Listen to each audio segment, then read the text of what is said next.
Is there anybody in the midfield that Manchester United are linked to? What on earth is going to happen? We've been linked to almost every striker. We were linked to Brian Mbumo and Mateus Cunha right away. We've been linked to a lot of different goalkeepers.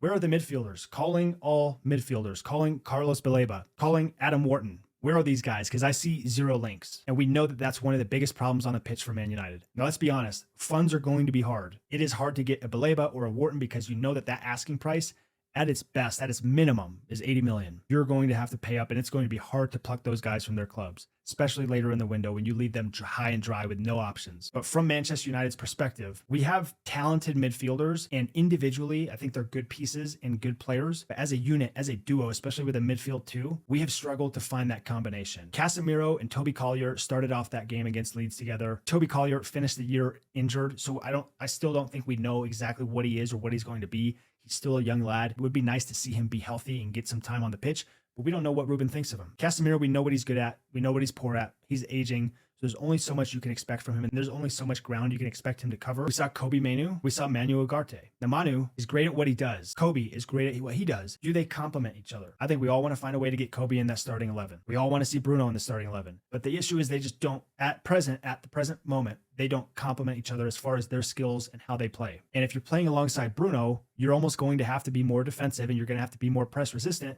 But Kobe, a lot of his strengths, I mean, he definitely is press resistant, but a lot of his strengths are in that final third because he's so good carrying the ball. He's so good with link up. He's a playmaker. He's shown that. So are we really maximizing his ability by letting him lie deep? So we've got to bring somebody in. It's undeniable. There's got to be some sort of midfield engine that we need to bring into that position group. Who is it going to be? Because we're linked to almost no one. And part of me loves that. Part of me loves that it's quiet and that we've gotten rid of the snakes, right? The snakes in the grass that are just leaking team news. This shows me that we are operating a little bit differently because they aren't just leaks about everything ever. I would love to see Sekou Kone shine. He has flashes. He's still a kid. He's got to improve physically. He's got to grow into a man's body, right? He's got to get used to that level. But the skills are there. The talent is there. The technique is there. I want to see him get minutes in this preseason, similar to what Kobe did a couple preseasons ago, right? It would be awesome if Sekou can get that time and get that chance and impress. But even if he does, I think there's got to be a move that we make at the midfield position. And so I think by increasing competition and giving Ruben options so that week to week he can play how he needs to play tactically, that would be great. But it just